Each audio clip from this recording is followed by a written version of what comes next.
Sud Radio, Osez entreprendre, Thomas Binet. Et comme chaque dimanche, c'est l'heure de vos rendez-vous économiques. Bonjour mon cher Thomas Binet. Bonjour Maxime. Au programme d'Oser entreprendre ce matin. Eh bien des prix cassés mais une stratégie bien rodée, la foire fouille ou comment transformer le discount en machine à croissance. Et on parlera aussi d'un sujet majeur et pourtant sous-estimé, la transmission d'entreprise.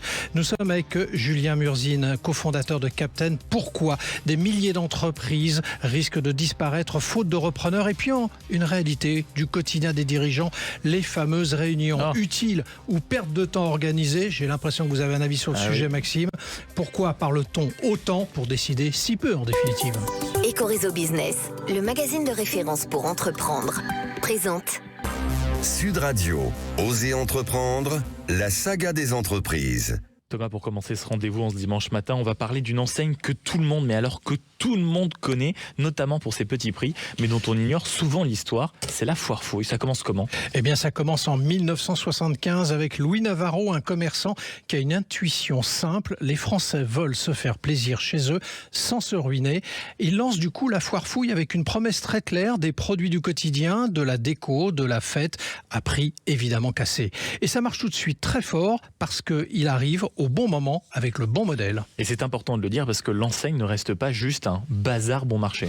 Non, justement, Maxime, dans les années 80, elle accélère avec la franchise, ce qui lui permet de s'implanter partout en France. Puis elle monte en gamme dans son organisation. Plus de choix, des univers mieux pensés, une véritable expérience en magasin. À partir des années 2010, la foire fouille modernise tout. Les rayons deviennent plus inspirants, plus déco. On passe du simple discount à une marque qui donne des envies et des idées pour la maison. Et aujourd'hui, qu'est-ce qui fait qu'elle tient face à la concurrence? Eh bien, sa force, c'est ce mélange entre les prix bas et le plaisir. Plus de 280 magasins, des milliers de références et une capacité à coller aux saisons, Noël, été, anniversaire. Elle vend des moments, pas juste des produits, et elle commence aussi à intégrer une dimension plus responsable avec des achats mieux encadrés. Et c'est une marque qui a son actualité en ce moment. Elle est en pleine expansion. L'enseigne vise près de 900 millions d'euros de chiffre d'affaires d'ici 2027. Multiplie les ouvertures et continue de séduire dans un contexte de pouvoir d'achat très tendu et d'une concurrence très agressive. Sud Radio, Osez entreprendre, l'invité. Thomas, nous sommes avec Julien Murzine, cofondateur et président de Captain, première plateforme dédiée à la transmission d'entreprise qui accompagne cédants, repreneurs et investisseurs dans toutes les étapes de la transmission. Bonjour Julien Murzine. Bonjour. On apprend que près de 40% des entreprises mises en vente ne trouvent pas de repreneurs. Alors, comment on en est arrivé à une situation aussi critique en fait ? Bien tout simplement parce que personne n'a pris ce problème à bras le corps. On a tous vu le sujet arriver, c'est un sujet démographique. Et aujourd'hui, vraiment, même l'État commence à se rendre compte qu'on a un vrai problème. Et aujourd'hui, ce qu'il faut comprendre, c'est que le monde du conseil dans cet univers, ce qu'on appelle le M&A dans le métier, est exclusivement tourné vers les grands groupes, les grosses PME. C'est des gens qui ont fait des grosses études, qui s'intéressent pas forcément aux petites entreprises, vraiment TPE, PME, et donc qui représentent par contre le volume. Et donc aujourd'hui, nous, on essaie de les accompagner sur... voilà. Alors oui, d'autant plus qu'il y a plus de 90% quand même de notre tissu économique qui est représenté par des TPE. Plus de 500 000 entreprises vont être cédées dans les 10 prochaines années. Est-ce qu'on est face à une bombe économique silencieuse, en fait, qui n'en dit pas son nom ? Alors complètement. Ce qu'il faut savoir, c'est qu'aujourd'hui, plus de 30% des chefs d'entreprise ont plus de 60 ans. Donc en fait, la transmission, elle va être obligatoire. C'est pas une question de tendance où ils vont devoir partir en retraite. Et aujourd'hui, on y est. C'est la génération Papy Boom qui part vraiment à la retraite. Aujourd'hui, la grande passation, c'est un nom. Et effectivement, tout le monde se réveille. On parle de 3 millions d'emplois. Donc c'est énorme en fait. C'est colossal. Et l'écosystème n'est pas prêt pour traiter ce volume. Mais on est d'accord pour dire, Julien Murzine, que la plupart ne trouveront pas de repreneurs. Et donc, c'est les entreprises qui vont s'arrêter. Ça va être des cessations d'activité en masse. D'autant plus que c'est des entreprises qui sont rentables. C'est pas des entreprises qui sont en liquidation. On parle bien d'entreprises qui produisent.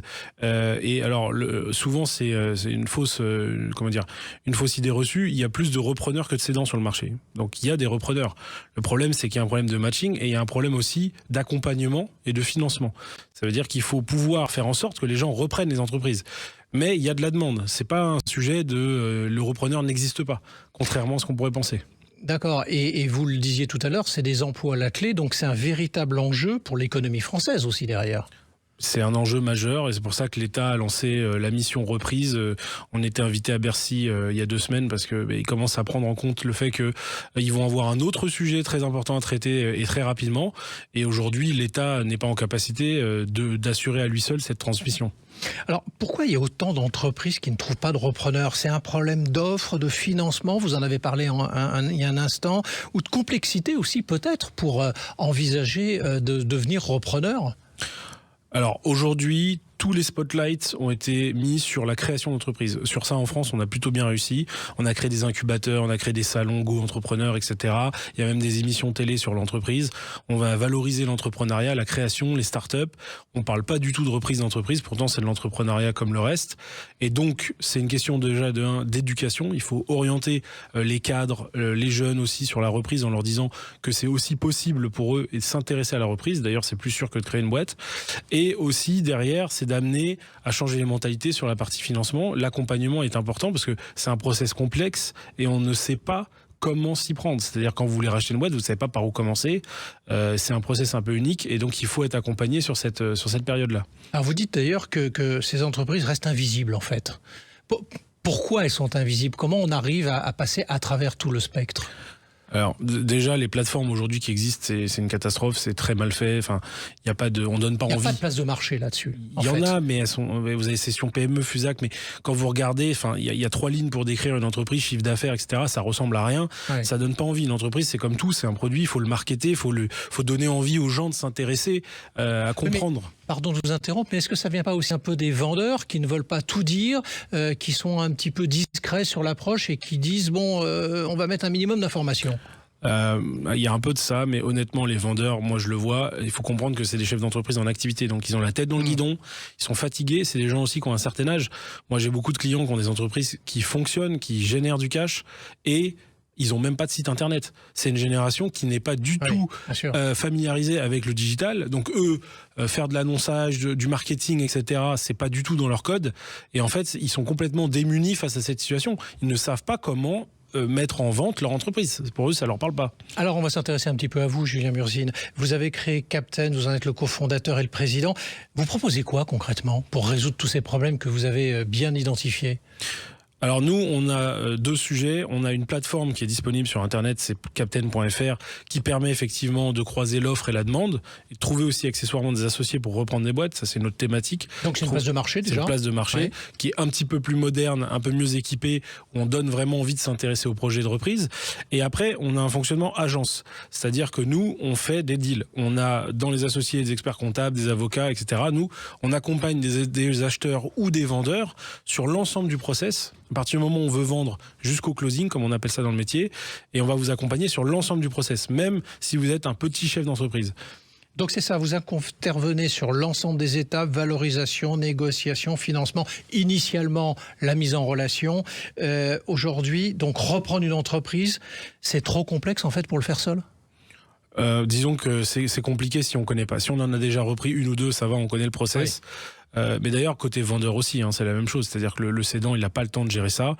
Comme je le disais, il travaille, il doit faire tourner la boutique. Il sait pas du tout comment faire. C'est un process dont il a eu à faire 1 ou 2 fois maximum dans sa vie, voire jamais. Donc il connaît pas. Et il a besoin d'être épaulé, d'être accompagné sur cette période-là. Alors vous lancez aussi un incubateur pour la reprise, sauf erreur de ma part. C'est assez d'ailleurs original parce qu'on observe qu'il y a beaucoup d'incubateurs pour la création. Mais en fait, là, vous avez créé quelque chose qui n'existait pas. C'est l'idée, c'est qu'en fait, aujourd'hui, si vous voulez, vous pouvez vous faire accompagner pour créer une boîte, pas pour reprendre. Il y a quand même des acteurs comme le CRA qui existent, qui sont historiques. Donc il y a quand même des choses qui existent, mais ils peuvent pas tout porter. C'est des bénévoles. C'est un club de repreneurs. Hein. Ouais, et c'est des bénévoles retraités qui accompagnent des repreneurs. Oui. Donc ils ne pourront pas tout porter. Et en fait, aujourd'hui, on parle de plus en plus quand même de reprise, ça c'est le signe positif. Mais il y a toute une génération de vendeurs de formation en ligne qui sont mis sur le créneau avec une promesse un peu alléchante de dire voilà, vous allez racheter des boîtes sans apport, sans argent, etc.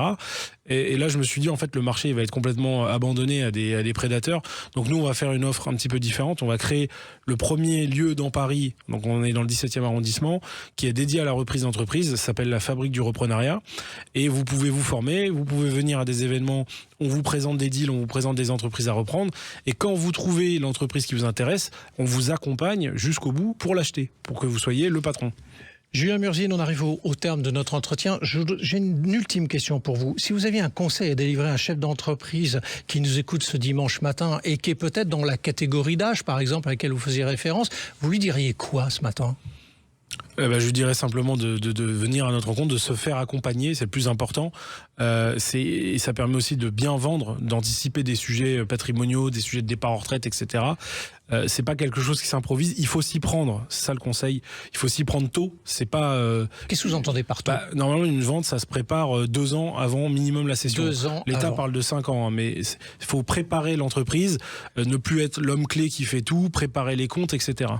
Merci à vous. Donc je retiens entre 2 et 5 ans. C'est ça. Merci. Merci beaucoup Julien Murzine d'être passé du côté d'Oser Entreprendre et je rappelle que vous êtes le cofondateur et le président de Captain. Sud Radio, Oser Entreprendre, les essentiels de l'entrepreneuriat. Ah là là, Thomas Binet, vous mettez... Qu'est-ce que j'ai fait ? Vous mettez les pieds dans un plat que beaucoup de Français connaissent, qui s'appelle, et qui est même une maladie, la réunionite. On a tous connu ces réunions qui s'éternisent, on y rentre motivé, enfin de temps en temps, on en sort très souvent par contre frustré. Pourquoi autant de réunions deviennent comme ça des pertes de temps ? Parce que Maxime, c'est assez simple en fait à analyser, parce qu'on confond réunion et action. Une réunion, ce n'est pas un réflexe automatique, c'est un outil. Et trop souvent, on la convoque, cette fameuse réunion, sans objectif clair. Résultat, on parle beaucoup, mais on décide peu. Chacun défend son point, on digresse, et à la fin, personne ne sait vraiment ce qu'il doit faire. Le vrai problème, ce n'est pas la durée, c'est l'absence de cap. Une réunion sans intention précise, c'est comme un bateau sans gouvernail, tout simplement. Ah mais alors, question piège, comment on rend une réunion efficace ? D'abord, se poser une question simple avant même d'envoyer l'invitation. Est-ce que cette réunion est indispensable ? Parfois, un mail ou un message suffit. Ensuite, fixer un objectif unique et clair. Décider, informer ou co-construire. Mais pas tout et en même temps. Et surtout, préparer un ordre du jour court, partagé à l'avance. Une réunion, ça se prépare. Le rôle de l'animateur est clé d'ailleurs pour ça. Distribuer la parole, recentrer quand on s'éparpille et conclure chaque point par une décision ou une action précise. Une bonne réunion, c'est un temps rythmé, cadré, qui débouche sur du concret. Et comment éviter que les mêmes personnes monopolisent la parole pendant que d'autres restent silencieuses ? Ça, c'est un Nous vrai... avons déjà vécu ça ensemble. Absolument, c'est un véritable enjeu d'intelligence collective, Maxime. Il faut instaurer des règles simples, des tours de table, des temps de parole limités, voire des moments où chacun écrit ses idées avant de les partager. Et puis, valoriser les contributions des plus discrets. Quand un manager sollicite explicitement quelqu'un en disant « j'aimerais ton avis », il envoie un signal fort. Finalement, une réunion efficace, ce n'est pas celle où l'on parle beaucoup, c'est celle où tout le monde comprend son rôle et repart avec une feuille de route absolument claire. Merci beaucoup mon cher Thomas Binet, on se retrouve dans une poignée de secondes pour oser investir et juste après on se verra. J'ai une idée de réunion. On fait une réunion ? Sud Radio, Oser Entreprendre, Thomas Binet.